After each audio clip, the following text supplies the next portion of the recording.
Jesús dijo, separados de mí, nada podéis hacer. Y la verdad, cuando intentamos vivir la vida cristiana en nuestras fuerzas, sin Él, puro fracaso, es lo que pasa, es lo que sucede. Entonces, un aniversario es una oportunidad para reconocer por quién es que estamos aquí, por quiénes somos salvos, por quién podemos servir, por quién podemos permanecer, y es por su fidelidad.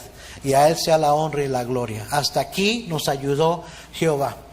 Por primera vez en muchos años, Israel había vuelto a experimentar la ayuda de Dios, la presencia de Dios entre ellos.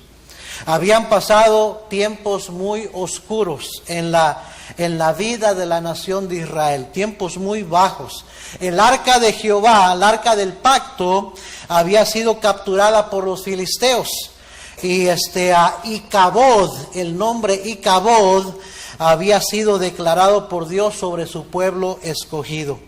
Había sido traspasada la gloria de Israel, porque Israel había perdido la presencia de Dios. Lo más terrible que le puede suceder a un cristiano, y lo más terrible que le puede suceder a una iglesia, es perder la presencia de Dios. Porque con la presencia de Dios está la bendición de Dios. ¿Está de acuerdo conmigo, hermanos? Amén. ¿Estamos aquí o no estamos aquí? Con la presencia de Dios, cuando Dios está allí, está la bendición de Dios. Con la presencia de Dios viene la prosperidad de Dios. Y la prosperidad de Dios es diferente que la prosperidad que da el mundo. El mundo te puede dar bienes materiales, te puede dar lo que desean tus ojos, lo que deseas tener, pero después se cobra eso. Nunca da nada gratis. Te puede dar prosperidad aparentemente, pero después se cobra. El diablo nos puede dar muchas cosas. A Jesús le ofreció todos los reinos del mundo si postrado le adorare. Y mire, Satanás no se iba a atrever a ofrecerle eso al Hijo de Dios, quien es Dios, al menos que Él pudiera hacerlo.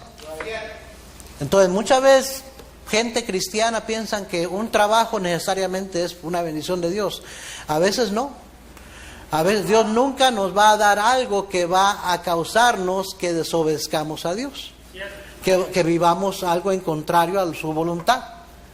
A veces un dinero puede ser un tropiezo, puede ser una bendición del mundo, una prosperidad que me dio el mundo, pero no viene de Dios. Y después el mundo se cobra, ¿verdad? Vinimos a la tierra de abundancia, de oportunidades, a Estados Unidos.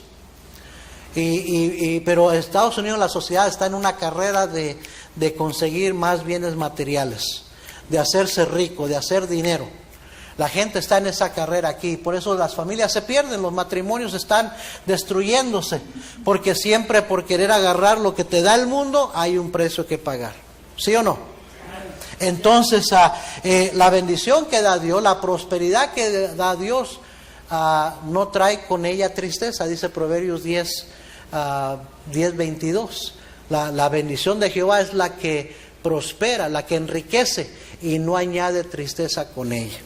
Y cuando hablamos de la prosperidad de Dios, estamos hablando de verdadera prosperidad, prosperidad que dura, que perdura, ¿verdad? Cosas que el dinero no te puede comprar, como la felicidad, como hijos que caminan en los caminos del Señor, como un matrimonio feliz. ¿Sí me está siguiendo? Como la paz, el gozo, una conciencia tranquila. Esas cosas no las puede comprar el dinero. En fin, con la presencia de Dios viene la prosperidad de Dios. Con la presencia de Dios viene la protección de Dios.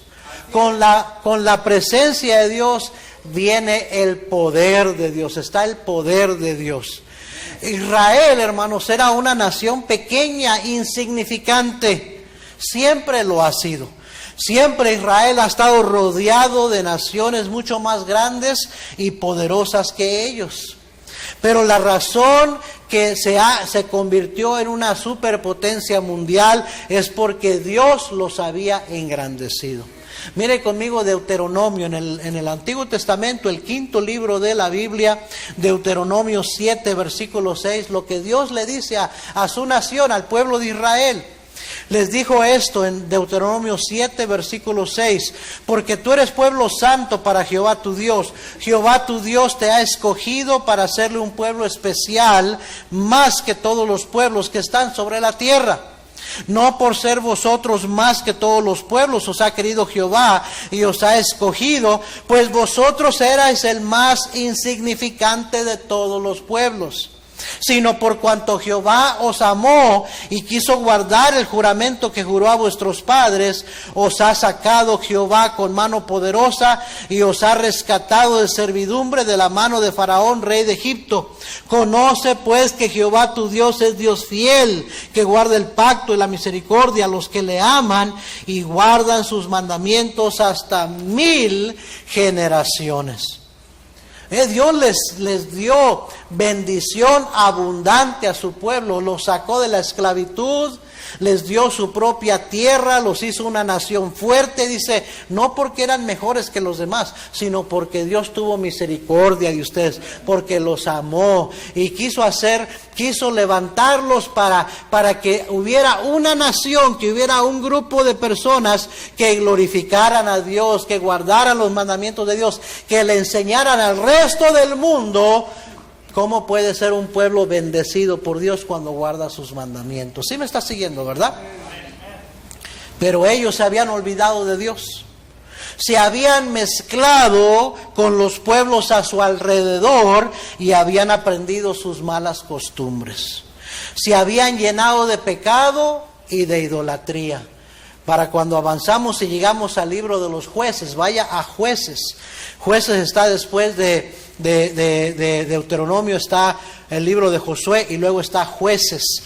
Jueces capítulo 2 y versículo 7, búsquelo por favor.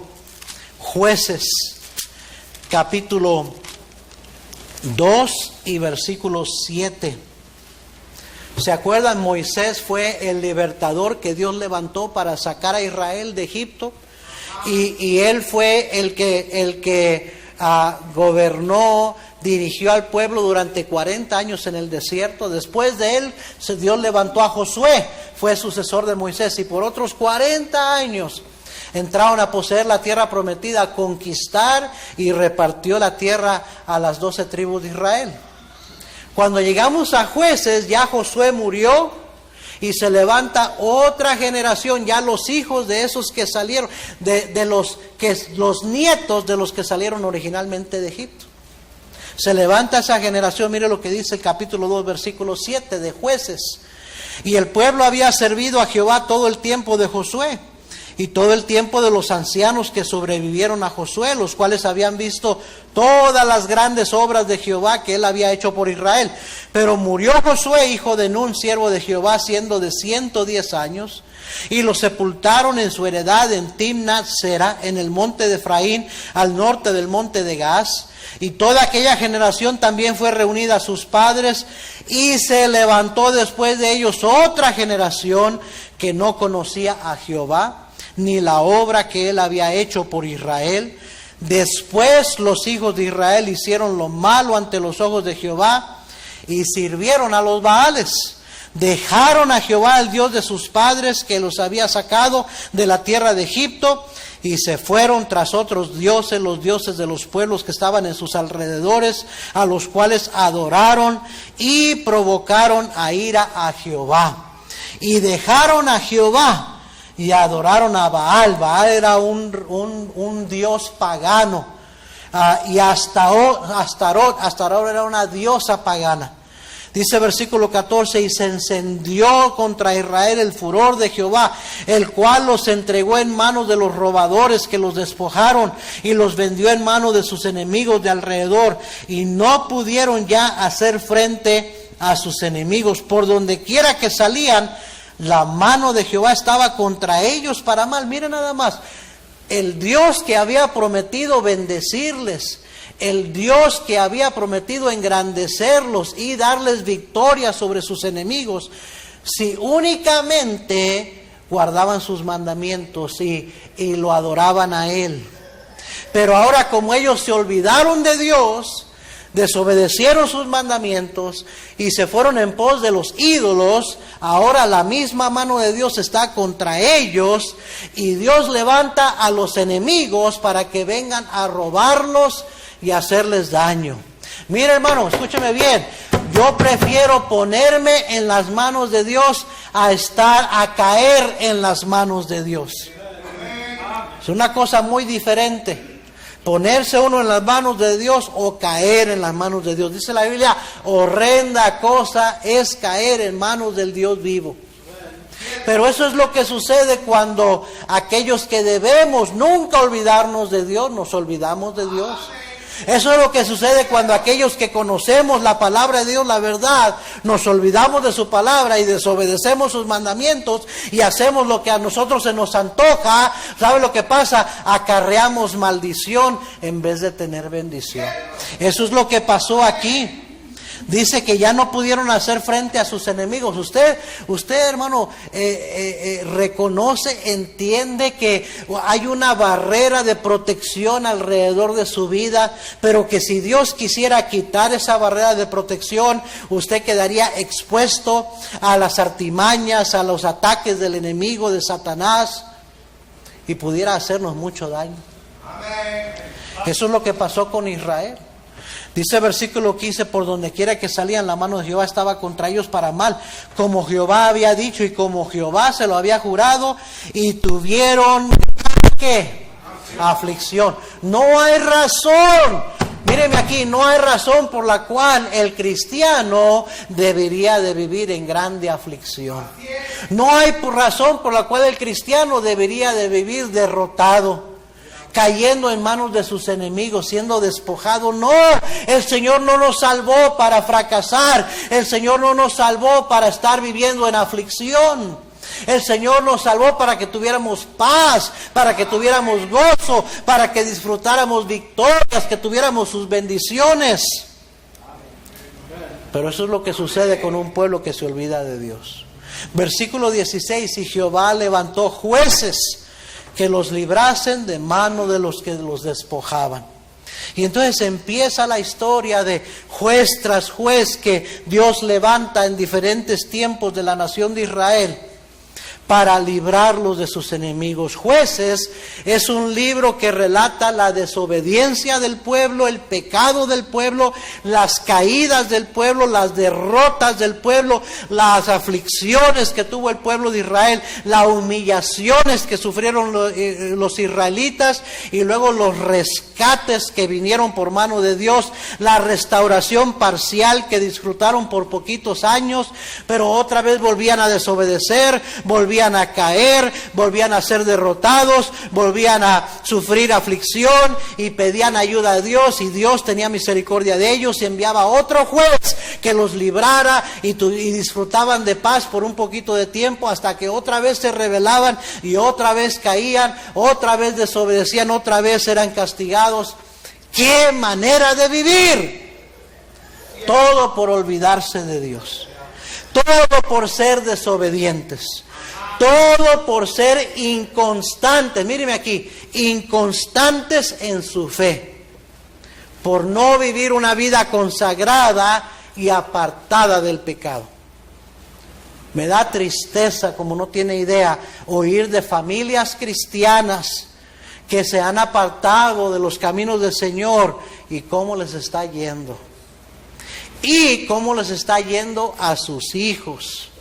Niños que crecieron en nuestra congregación. Algunos de ellos que tuve la bendición de dedicarlos al Señor cuando eran pequeñitos. Y ahora oigo que andan en drogas, que andan en divorcios, que andan en la cárcel. Y digo yo, esos niños no deberían estar viviendo así. Esos jovencitos no deberían estar pasándoles lo que les está pasando. Pero eso es lo que sucede cuando los padres se olvidan de repetir a los niños a la palabra de Dios, de darles un buen testimonio, de no faltar a la iglesia, de ser fieles al Señor, de ser obedientes al Señor, para que se levante después de ellos una descendencia que no se olviden de Dios. Durante todos esos años, el arca de Jehová ahí estaba con Israel, seguía con Israel, pero se había convertido simplemente en un objeto, en un aparato religioso. Ya su fe de ellos se habían convertido en meras costumbres religiosas. Llegaron al punto en el cual habían menospreciado la presencia de Dios y la gran responsabilidad que eso representaba. Y es por eso que llegó el día en que la paciencia de Dios se agotó. Y eso sucedió durante los días del sacerdote Elí, en el primer libro de Samuel. Elí era sacerdote sobre Israel y tenía a sus dos hijos, Ofni y Finés, los cuales eran sacerdotes, pero eran sacerdotes corruptos, ladrones, profanos y hasta adúlteros. Y lo eran abiertamente a los ojos de todo el pueblo. Y Elí, el papá de ellos, lo sabía, pero no los había estorbado. Había preferido tener contentos a sus hijos. Y dice la Biblia que Dios le echó en cara a Elí que había honrado a sus hijos antes que honrar a Jehová. La corrupción y el pecado había entrado hasta dentro del tabernáculo, adentro de la casa de Jehová. Por lo tanto, Dios pasó sentencia. Mire 1 Samuel capítulo 3. 1 Samuel capítulo 3. Huele algo como que se está quemando. Así es que ya vi a la hermana Alicia que salió. Ojalá que vaya a revisar, pero no sé. 1 Samuel capítulo 3 versículo 11. ¿Ya lo encontró? Y Jehová dijo a Samuel: he aquí haré yo una cosa en Israel, que a quien la oyere le retañirán ambos oídos. Fíjese lo que dice Dios. Voy a hacer algo que los que oigan lo que yo voy a hacer le van a reteñir los oídos. De lo fuerte que venía el juicio de Dios contra Israel. Versículo 12, aquel día yo cumpliré contra Elí todas las cosas que he dicho sobre su casa desde el principio hasta el fin, y le mostraré que yo juzgaré su casa para siempre por la iniquidad que él sabe, porque sus hijos han blasfemado a Dios y él no los ha estorbado. Por tanto, yo he jurado a la casa de Elí que la iniquidad de la casa de Elí no será expiada jamás, ni con sacrificios, ni con ofrendas. Bueno, lo que sucedió es que Dios permitió que sus enemigos de Israel, los filisteos, vinieran y atacaran a Israel y que Israel fuera vencido. Mire 1 Samuel 4, versículo 1. Sígame porque voy a una conclusión con todo esto. Y Samuel habló a todo Israel. ¿Está ahí? 1 Samuel 4. Por aquel tiempo salió Israel a encontrar en batalla a los filisteos y acampó junto a Ebenezer. Y los filisteos acamparon en Afec. Y los filisteos presentaron la batalla a Israel y trabándose el combate, Israel, ¿qué dice? Fue vencido delante de los filisteos, los cuales hirieron en la batalla en el campo como a 4,000 hombres. Cuando volvió el pueblo al campamento, los ancianos de Israel dijeron: ¿por qué nos ha herido hoy Jehová delante de los filisteos? Así dice mucha gente. Así dicen muchos cristianos. ¿Por qué me está pasando esto? ¿Por qué nos vino esta desgracia? ¿Por qué nos sucedió esto? ¿Por qué me vino esta situación, este accidente, esta enfermedad? ¿Por qué mi matrimonio está como está? ¿Por qué mis hijos están como están? ¿Por qué me está pasando? Como que si fueran inocentes. Como que si Dios no tiene por qué permitir que nada malo me suceda, porque yo he sido tan buen cristiano que tengo el derecho de preguntarle a Dios: ¿por qué, Dios? Así hacen muchos cristianos.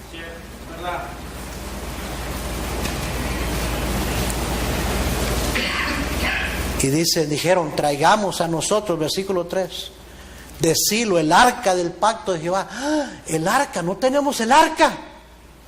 El arca es la presencia de Dios, tráiganla. Esa es la razón que fracasamos.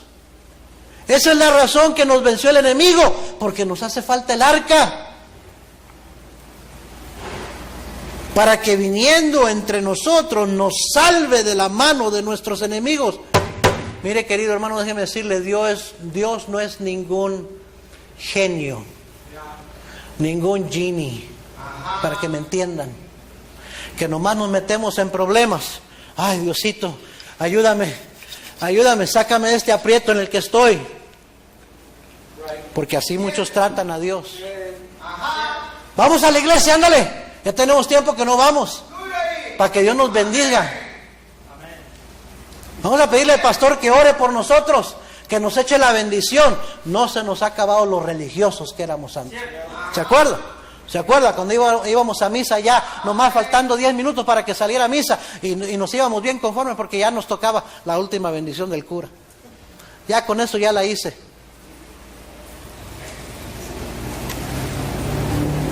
Bola de religiosos. Traigan el arca. Si tenemos el arca, nos va a ir bien.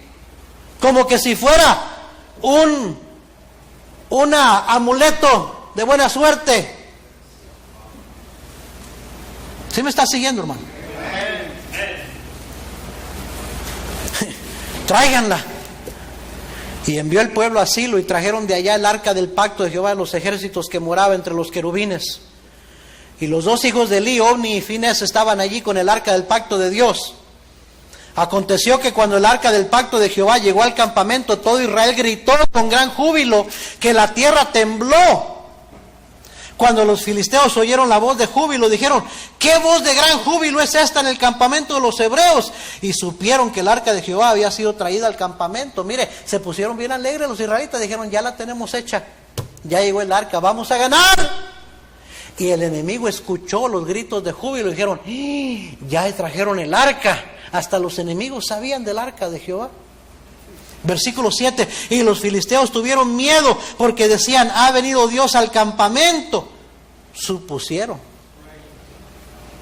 Ya llegó Dios. Llegó el arca, ya llegó Dios con ellos.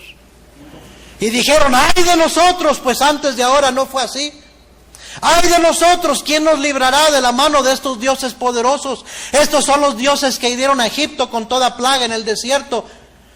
Ellos sabían la historia de Israel. Esforzaos, oh filisteos, y sed hombres para que no sirváis a los hebreos como ellos os han servido a vosotros. Sed hombres y pelead. Pelearon pues los filisteos y mire lo que sucede. E Israel fue que vencido y huyeron cada cual a sus tiendas. Y fue hecha muy grande mortandad, pues cayeron de Israel 30,000 hombres de a pie. 30,000 murieron. La primera vez 4,000. Y se sintieron confiados porque ya había llegado el arca y van a la batalla y pierden a 30,000 hombres que mueren. Dios lo permitió. Versículo 11: y el arca de Jehová, el arca de Dios fue tomada y muertos también los dos hijos de Elí, Ofni y Finés. Y corriendo de la batalla un hombre de Benjamín llegó al mismo día a Silo, rotos sus vestidos y tierra sobre su cabeza. Y cuando llegó, he aquí que Elí estaba sentado en una silla vigilando junto al camino, porque su corazón estaba temblando por causa del arca de Dios. Llegado pues aquel hombre a la ciudad y dadas las nuevas, toda la ciudad gritó. Cuando Elí oyó el estruendo de la gritería, dijo: ¿qué estruendo de alboroto es este? Pues habían muerto 34,000 hombres. Padres de familia, hermanos, hijos. Todo el pueblo estaba gritando en llanto. Dice: el hombre vino a prisa y dio las nuevas a Elí. Era ya Elí de edad de 98 años y sus ojos se habían oscurecido de modo que no podía ver. Dijo pues aquel hombre a Elí: yo vengo de la batalla, he escapado hoy del combate. Y Elí dijo: ¿qué ha acontecido, hijo mío? Y el mensajero respondió diciendo: Israel huyó de delante de los filisteos y también fue hecha grande mortandad en el pueblo. Y también tus dos hijos, Ofni y Finés, fueron muertos y el arca de Dios ha sido tomada. Y aconteció que cuando él hizo mención del arca de Dios, Elí cayó hacia atrás de la silla al lado de la puerta y se desnucó y murió, porque era hombre viejo y pesado y había juzgado a Israel 40 años. Curioso que lo que lo hizo echarse para atrás no fue la noticia de sus dos hijos que habían muerto. Estoy seguro que le dolió, pero ¿sabe qué? Elí ya sabía que venía juicio sobre sus hijos. Pero ¿sabe lo que más le preocupó, lo que más lo mortificó? Que el arca de Jehová se la habían llevado los filisteos. Y hermanos, ¿qué era un sacerdote sin el arca? ¿Qué era el tabernáculo sin el arca? Porque el arca era la mismita, representaba la misma presencia de Dios. Entonces cae muerto.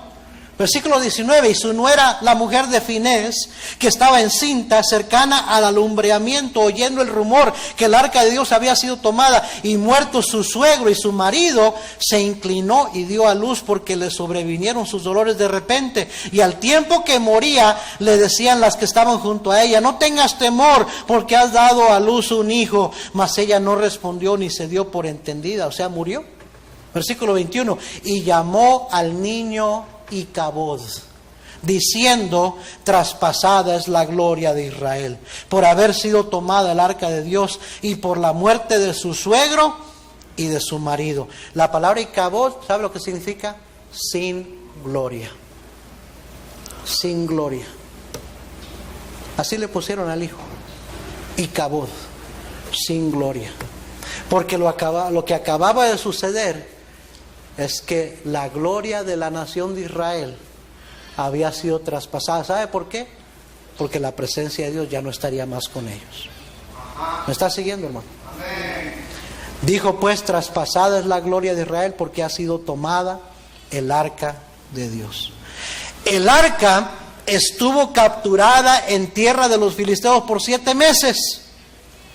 Pero oiga bien, los filisteos, quienes eran paganos y tenían muchos dioses paganos, eran idólatras, pensaron añadir, míreme aquí, el arca, pensaron añadirla a su colección de dioses. Y trajeron al arca y la metieron dentro del templo de Dagón, de su dios Dagón. Y usted necesita leer eso, está muy interesante. Tuvieron el arca ahí, tuvieron el arca entre ellos por 7 meses, porque habían pensado que el arca de Jehová era un objeto, era un aparato que contenía el secreto del poder de Dios, una especie de amuleto de buena suerte. Pero les fue mal. Acarreó el arca para ellos, acarreó maldición, y se llenaron de tumores. Todo el pueblo, los filisteos, se llenaron de tumores y empezaron a morirse de cáncer, de tumores, todos. Porque para ellos no respetaban al Jehová, Dios de la Biblia, Dios de Israel. Para ellos el arca era nada más un objeto de religiosidad, de buena suerte. ¿Sí me está siguiendo? Y entonces eso se convirtió en mala suerte. Más bien era la maldición de Dios sobre ellos. Y después de 7 meses ya no hallaban qué hacer. Dijeron: no, esto nos está trayendo maldición. Esto no nos corresponde a nosotros tener. Que se la regresen a los israelitas. Y entonces la llevaron de regreso a la tierra de Israel, a los límites. Cuando llegó a los límites de Israel, se la entregaron a los de Kiriat Jearim, quienes la dejaron a cargo de la casa de Abinadab. Vaya al capítulo 7 de 1 de Samuel. Préstame unos 10 minutitos más de atención. ¿Ok? Vinieron los de Kiriat Jearim y llevaron el arca de Jehová y la pusieron en casa de Abinadab, situada en el collado. Y miren lo que dice: y santificaron a Eleazar su hijo para que guardase el arca de Jehová. Mire, alguien ahí inteligente y espiritual en la casa de Abinadab dijo: este es el arca de Jehová, no podemos poner a cualquiera para que la cuide. Y santificaron a Eleazar, uno de sus hijos, y que su única tarea fuera cuidar del arca de Jehová. Lo santificaron.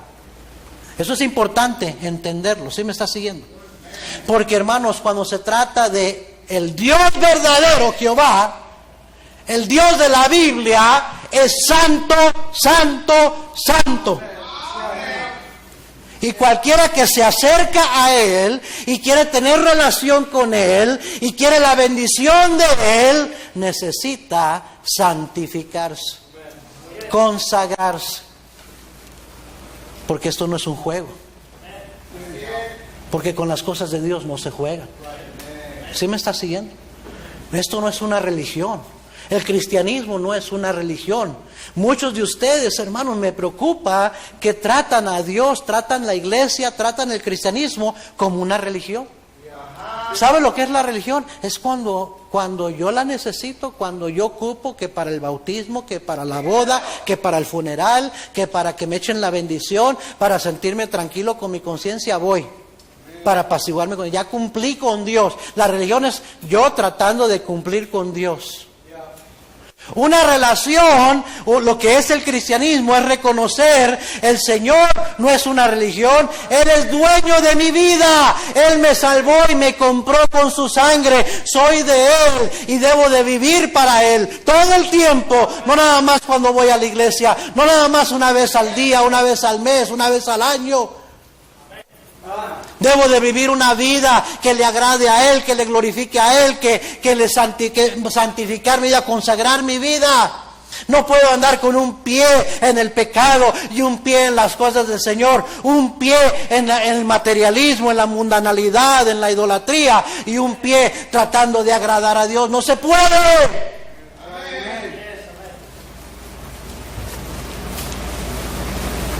Y me temo, como digo, que muchos de ustedes, hermanitos, así tratan las cosas del Señor como una religión. Te das la libertad de vivir como tú quieres, sin tomar en cuenta lo que Dios dice. Y de darle a Dios las obras de tu tiempo y tus recursos y tu esfuerzo, en vez de que Él sea primero en tu vida. ¿Ah? Es como un hombre, ya mi esposa se fue, no está aquí, ¿verdad? Pero es como un hombre con su esposa. Se casa con su esposa. Hermanos, ¿cuántos años tienen ustedes de casados? 61 años. En octubre cumple 62 años los hermanos Farfán. ¡Qué bendición! Qué raro es eso hoy en día. Sin duda han experimentado muchas luchas, muchas dificultades. No siempre ha sido todo color de rosa, ¿verdad que no? ¿No? ¿Se imagina que se hubieran casado, hermana Dora, y que su esposo le hubiera dicho: bueno, me caso contigo, quiero relación contigo, pero te voy a venir a ver unas 2, 3 veces al año y voy a vivir allá en otro lugar con otra y te voy a visitar de vez en cuando? Voy a ir a vivir como se me da la gana y no te voy a dar cuenta, sino más voy a venir de vez en cuando para satisfacer querer estar con mi esposa. ¿Qué pensaría usted, hermanita, si su esposo le dijera eso, la tratara así a usted? ¿Por qué? Porque el matrimonio es una relación, es un pacto. ¿Sí o no? Ya no serán más 2, sino 1, hasta que la muerte los separe. Es una relación de amor, de sinceridad, de compromiso. Eso es lo que es una relación. Pero muchos de ustedes no ven el cristianismo, su relación con Cristo de esa manera, la ven como una religión. Que nomás uso y voy cuando la necesito. ¿Ah? Y hermanos, eso no agrada al Señor. Consagraron a este muchacho Eleazar para que guardase el arca de Jehová. Versículo 2: desde el día que llegó el arca a Kiriat Jearim pasaron muchos días, 20 años. Y toda la casa de Israel lamentaba en pos de Jehová. Alguien dijo: nadie sabe lo que tiene hasta que lo pierde. Y cuando has perdido la bendición de Dios, cuando has perdido la presencia de Dios en tu vida, te vas a lamentar. Porque aunque la procures tener, aunque vayas a la iglesia, aunque traigas el arca donde estás tú, a Dios no lo puedes engañar. Y no lo puedes manejar como un objeto de buena suerte. Cuando lo usas y lo manejas como tú quieres, cuando tú lo necesitas. ¿Alguien me está siguiendo? Se lamentaba en pos de Jehová. 20 años duraron. Hermanos, ¿se imagina una persona, un pueblo durar 20 años sin la presencia, sin la ayuda, sin la bendición de Dios? Pero así sucede. Días se convierten en semanas, semanas se convierten en meses, meses se convierten en años. Yo le digo a la gente: tenga cuidado de enfriarse, tenga cuidado de apartarse, porque usted piensa, me doy un resbalón, me doy el lujo de apartarme unas cuantas semanas, unos cuantos días, pero nunca sabes cuánto tiempo va a pasar. Vas a pasar y vas a estar bien lejos de Dios, y aunque quieras sentir la presencia de Dios cerca de ti, no la vas a tener.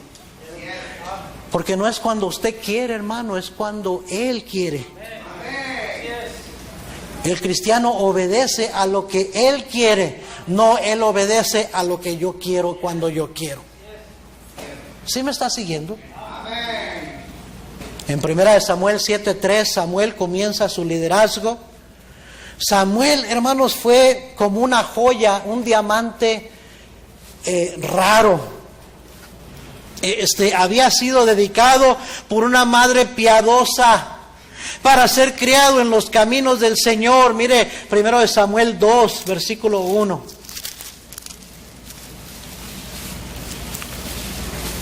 Y Ana oró y dijo, esta es Ana, la mamá de Samuel: mi corazón se regocija en Jehová, mi poder se exalta en Jehová, mi boca se ensanchó sobre mis enemigos, por cuanto me alegré en tu salvación.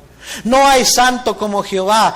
Oiga bien las palabras de esta mujer piadosa. No hay santo como Jehová, porque no hay ninguno fuera de ti, y no hay refugio como el Dios nuestro. No multipliquéis palabras de grandeza y altanería. Cesen las palabras arrogantes de vuestra boca, porque el Dios de todo saber es Jehová, y a Él toca el pesar de las acciones. Los arcos de las fuertes fueron quebrados, y los débiles se ciñeron de poder. Los saciados se alquilaron por pan, y los hambrientos dejaron de tener hambre. Hasta la estéril ha dado a luz a 7, y la que tenía muchos hijos languidece. Jehová mata y Él da vida. Él hace descender al Seol y Él hace subir. Jehová empobrece y Él enriquece. Abate y enaltece. Él levanta del polvo al pobre, y del muladar exalta al menesteroso, para hacerle sentarse con príncipes y heredar un sitio de honor. Porque de Jehová son las columnas de la tierra, y Él afirmó sobre ellas el mundo. Él guarda los pies de sus santos,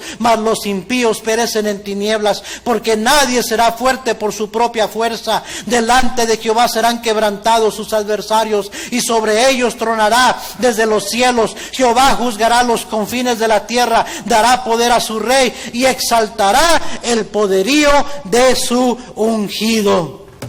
¡Wow! ¡Qué mujer de Dios! ¡Qué fe! ¡Qué denuedo! ¡Qué mamá! Samuel fue criado por una mujer piadosa para Dios. Mira el capítulo 2, versículo 18 de 1 de Samuel. Dice: y el joven Samuel ministraba en la presencia de Jehová, vestido de un efod de lino. Capítulo 3, versículo 1. Y el joven Samuel ministraba a Jehová en presencia de Elí. Mira el versículo 10, capítulo 3, versículo 10. Y vino Jehová y se paró y llamó como las otras veces: Samuel, Samuel. Entonces Samuel dijo: habla. ¿Por qué? Porque tu siervo oye. Mire la actitud de este joven. Entregado al Señor, viviendo para el Señor, sirviendo al Señor, por una madre que lo crió para Dios, que le enseñó el temor de Dios. ¿Me estás siguiendo, hermano? ¿Qué fue lo que habló? Se levanta Samuel en 1 Samuel 7, versículo 3. Dice la Biblia que habló Samuel a toda la casa de Israel diciendo. ¿Qué fue lo que aconsejó al pueblo de Dios? ¿Qué fue lo que le predicó, le instruyó al pueblo de Dios, a Israel? Que debían hacer, óigame bien, para volver a tener la presencia de Dios, para tener la ayuda de Dios. Tenemos la presencia de Dios, tenemos la ayuda de Dios, tenemos la bendición de Dios, tenemos la protección de Dios, tenemos el poder de Dios, tenemos la prosperidad de Dios, y tenemos victoria en la vida como cristianos. ¿Qué le dice Samuel al pueblo? Y voy a ir rapidito. Mire conmigo versículo 3. Habló Samuel a toda la casa de Israel diciendo: si de todo vuestro corazón os volvéis a Jehová, quitad los dioses ajenos y Astarot de entre vosotros, y preparad vuestro corazón a Jehová, y solo a Él servid, y os librará de la mano de los filisteos. ¿Sabe lo que les dijo? Hacen falta 3 cosas. Míreme, 3 cosas hacen falta que hagan. Les dijo, primeramente, arrepiéntanse. Arrepiéntanse. Arrepiéntanse. Volveos a Jehová. No estás bien, no le has dado a Dios tu vida, no le has dado el primer lugar como Él merece, no has sido fiel al Señor, le has desobedecido, has sido inconstante, te has olvidado de Dios, arrepiéntete. Amén. Segundo, conságrate, conságrate, conságrate, dice, si de todo vuestro corazón os volvéis a Jehová, dice, y preparad vuestro corazón a Jehová, conságrate. Santifícate para Dios. Qué importante es eso. Y luego le dice, y solo a Él servid. Dedicación, dedícate al Señor. Arrepiéntete, conságrate y dedícate al Señor. Y verás que el Señor te va a ayudar. Que el Señor va a estar contigo. Ese es el precio, queridos hermanos. Mírenme, ese es el precio para tener la presencia de Dios en su vida, en su hogar, para que la tengamos en la iglesia. Arrepentimiento, arrepentimiento, dar la espalda al pecado, cambiar de dirección e ir a Dios, arrepentirse, consagrarse, ya dejar de tener otros dioses, otras cosas que toman primer lugar antes que Dios en nuestras vidas y dedicarnos a Él. Decir, Señor, ¿qué puedo hacer por ti? Voy a dedicarte el primer día de la semana, voy a dedicarte mis diezmos, voy a dedicarte mi tiempo, voy a dedicarte mi mente, mi corazón, va a ser tuyo, Señor. Y Dios dice, eso me gusta, hijo, ven, podemos tener relación. Y cuando usted tiene la presencia de Dios, usted tiene el poder de Dios, tiene la bendición de Dios, tiene la prosperidad de Dios, tiene la protección de Dios, tiene la provisión de Dios, tiene todo lo de Dios. ¿Qué fue lo que hicieron? ¿Escucharían? ¿Pondrían atención a lo que les decía Samuel? Dice el versículo 4, sígame. Entonces los hijos de Israel quitaron los Baales y Astarot y sirvieron solo a Jehová, gloria a Dios. Y Samuel dijo, reunid a todo Israel en Mizpa y yo oraré por vosotros a Jehová. Y se reunieron en Mizpa y sacaron agua y la derramaron delante de Jehová y ayunaron aquel día y dijeron, contra Jehová hemos pecado. Y juzgó Samuel a los hijos de Israel en Mizpa. Cuando oyeron los filisteos que los hijos de Israel estaban reunidos en Mizpa, subieron los príncipes de los filisteos contra Israel. Y al oír esto los hijos de Israel tuvieron temor los hijos de Israel. Entonces dijeron los hijos de Israel a Samuel, no ceses de clamar por nosotros a Jehová nuestro Dios para que nos guarde de la mano de los filisteos. Y Samuel tomó un cordero de leche y lo sacrificó entero en holocausto a Jehová. Y clamó a Samuel a Jehová por Israel. Y Jehová le oyó. Mire, quitaron los ídolos que tenían, número 1. Quitaron los ídolos que tenían. Un ídolo es cualquier cosa que toma primer lugar antes que Dios en nuestras vidas. Puede ser un trabajo, puede ser la casa, puede ser una relación con alguien. Quitaron los ídolos que tenían, se consagraron y se dedicaron a Jehová. Se pusieron a orar, número 3, a implorar la ayuda de Dios. ¿Qué tan poquito oran los cristianos? Se estima que el promedio de lo que un cristiano ora por semana, si acaso, es ni un minuto. Eso es el promedio. Pero sí nos quejamos un montón. Es como Santiago 4 dice, nos mordéis de envidia. Y te quejas y ardéis de envidia en las pasiones que tienes, los deseos que tienes. Pero no tenés, porque no pedís, porque no oran. Se pusieron a orar, sacaron agua y se lavaron con agua. El agua es simbólica de la palabra de Dios. Se lavaron, se purificaron. Para el judaísmo eso era lo que tenían que hacerse antes de acercarse a la presencia de Dios. Y la Biblia nos dice, Cristo nos dice en Juan 15 versículo 3, ya vosotros estáis limpios por la palabra que os he hablado. Jesucristo llamó en la palabra de Dios agua de vida, agua viva que nos limpia. Fíjese, quitaron los ídolos que tenían, se consagraron, se dedicaron a Jehová, se pusieron a servir a Dios, se pusieron a orar, a implorar la ayuda de Dios, sacaron agua, le dieron importancia a la purificación personal, ayunaron, se pusieron a ayunar, porque se dieron cuenta, hemos estado llenos de nosotros, necesitamos dedicar algo de tiempo en ayuno y oración, ayunaron, y ¿sabe lo que hicieron? Confesaron sus pecados. Y luego tuvieron temor de sus enemigos y más se consagraron, más oraron, más imploraron el favor y la protección de Dios. Número 8, Samuel sacrificó un cordero que es símbolo de Cristo. Amén. Nadie, míreme aquí, nadie puede acercarse a Dios sino a través de Jesucristo. Y Jesucristo es el Cordero de Dios que quita el pecado del mundo. Interesante, ¿no? Que en medio de todo, Samuel sacrifica un cordero. Y sabemos que cada vez que se menciona un cordero en el Antiguo Testamento está apuntando hacia la necesidad del perdón de pecados en Cristo Jesús. Usted no puede acercarse a Dios sin Cristo. Jesucristo dijo: yo soy el camino, la verdad y la vida. Nadie viene al Padre sino por mí. Es que si usted no tiene a Cristo, podrá tener religión, pero si no tiene una relación personal con Cristo, usted nunca va a poder tener una relación con Dios. Y dice la Biblia que entonces Jehová, Dios, oyó, escuchó.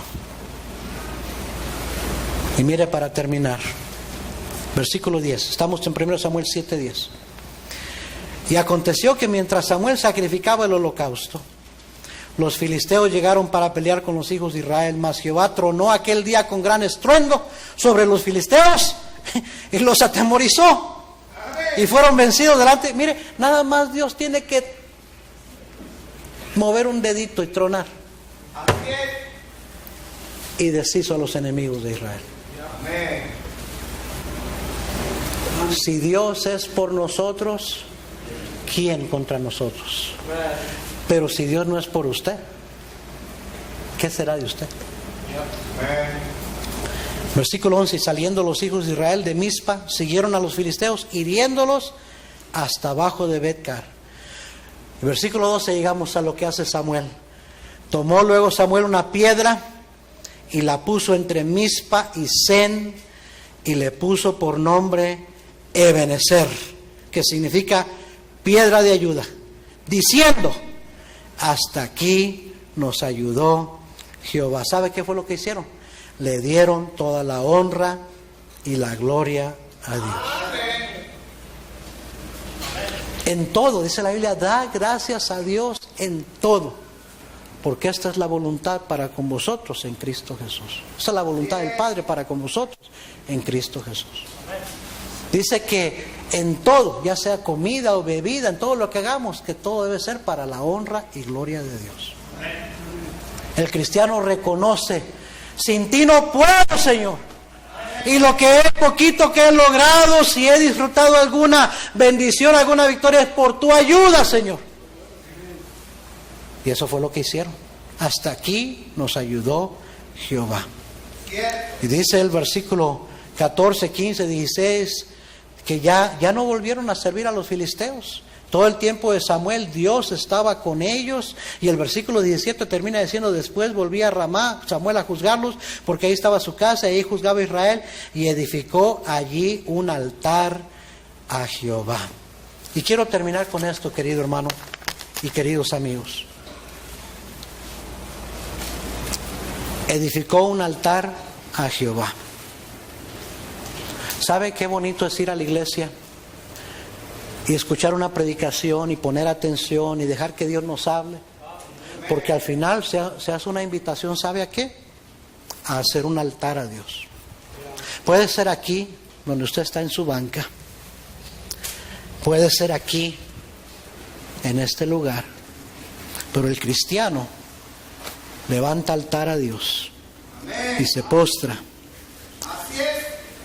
para arreglar cuentas con Dios, para pedirle perdón a Dios, para implorar el favor de Dios, para buscar ayuda de Dios, para confesar pecados a Dios, para agradecerle a Dios, para darle toda la honra y la gloria a Dios.